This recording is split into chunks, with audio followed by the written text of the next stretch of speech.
Welcome back, everyone. 9 o'clock on your Saturday morning. Thanks for getting your weekend started with us. I'm Matthew Foltz alongside Lindsay Monroe.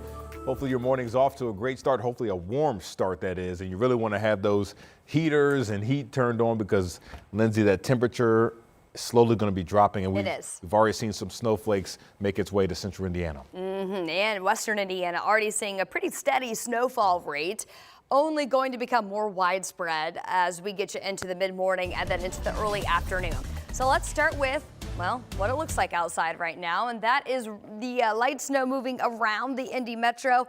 It has been relatively light so far, and this was anticipated. We weren't expecting it around Indianapolis and the surrounding counties really until about 11 o'clock this morning. So a few flurries out there, but more so, I'll take a step out and you can see some of that more organized snowfall setting up across the western side of the state. So we're talking about places like Covington, down through Vermilion, into Terre Haute. In fact, I've got a camera fired up for you. I wanted to show you in Brazil, right here at US 40 and State Road 59 over in Clay County.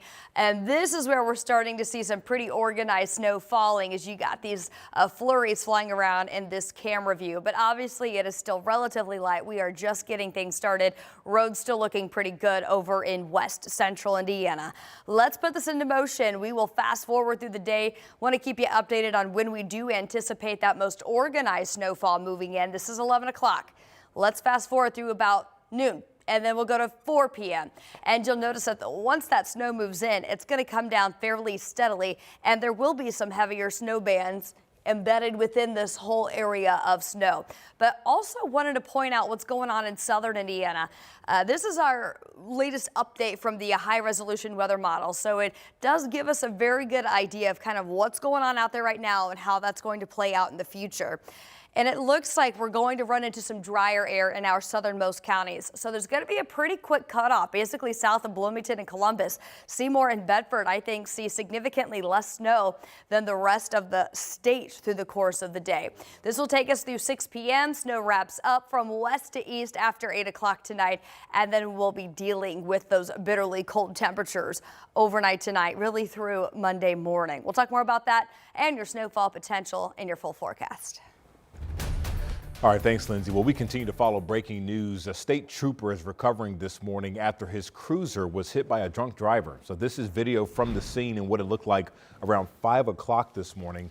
State police tell 13 News that the crash originally happened around just after 4 along 465 near the Allisonville Road exit.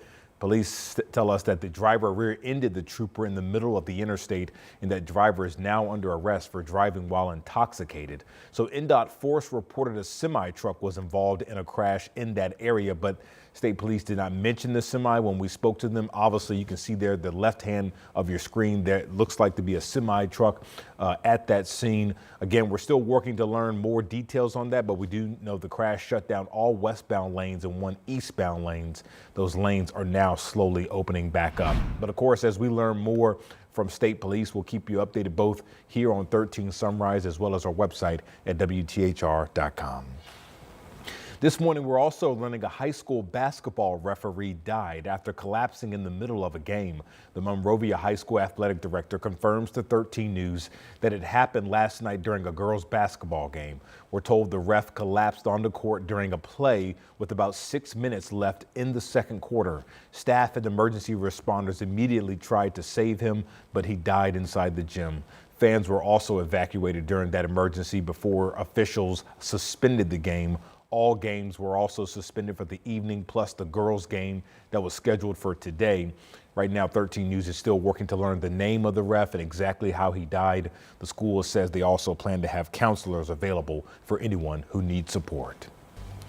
Your time is now 9:04. Right now, we are preparing to see below freezing temperatures across central Indiana, plus more snow. And many of you are worried if your road will get plowed. Indy DPW says they began treating roads as early as Thursday night to prepare for Friday morning snow.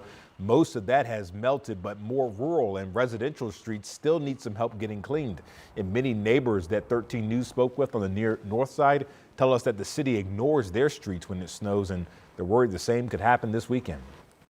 I'm probably 50-50. Maybe. A little hopeful. Maybe a little hopeful. A couple of inches I'm okay with getting out. If it's any more than that, come on now. We need to, we pay taxes too. Now, according to DPW, crews will clear major roads first, then connector streets. DPW says they'll then move on to residential neighborhoods if conditions call for it. And if you're planning to be outside during these cold temperatures, it's important to know how your body responds to signs of hypothermia and frostbite. So the Marion County Health Department says never jump into a hot bath or shower right away.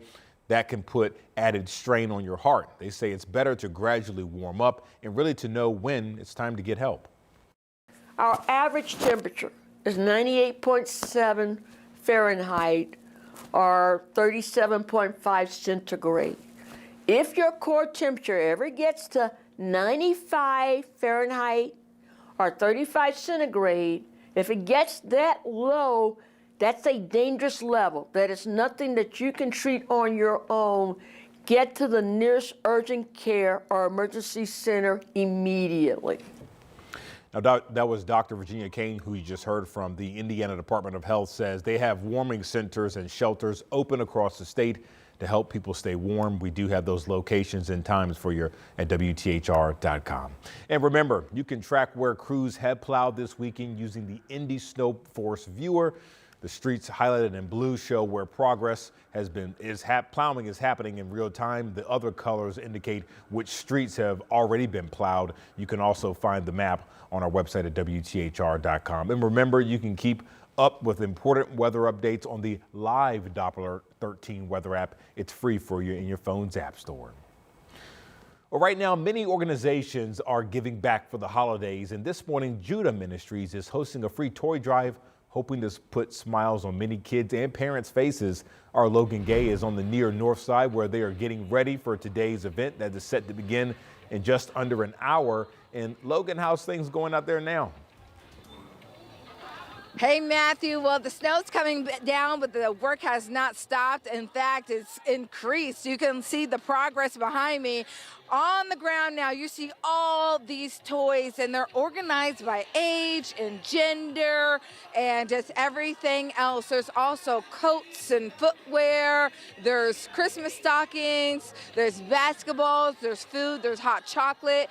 Everything here for 2,000 kids are going to be helping today. And there are 400 volunteers that have been making this happen for 22 years. I have one with me right now. This is Cameron Brown, my new friend. He's going to come here and talk to me a little bit about, Cameron, what have you been doing? And, why is this something important to you? Ms. Jackson is a blessing to the community. And, she's a servant for God. And she's the prime example of giving back. Taking the opportunity to stop what you're doing, reflect on where you came from, and actually be a person that goes back and gives back to the place where you come from.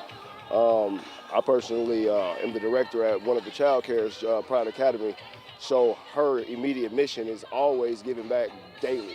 So just to be out here every single year with her, I wouldn't want to be any other place. And one last quick question. Why is it important that we look out for one another, especially during the holidays? It's humanitarian. It's what God would want everybody to stand together during hard times instead of bickering and arguing, just figuring out a way to come together and, just look towards the future, which is our babies. Thanks, Cameron. Thank you. Thank you for everything you do. So that was Cameron Brown. He's just one of 400 volunteers here today, making this happen. The actual event will start at 10 a.m. Some families have even started lining up. They've been running back and forth to their car. They'll be out here until all the gifts are gone. So again, 10 a.m. here at Blackburn Terrace Apartments. Matthew, back to you. Certainly a great day and great way to give back to the community. Love to see it, and love to see it snowing out there, Logan. So you stay warm out there, and we'll see you soon.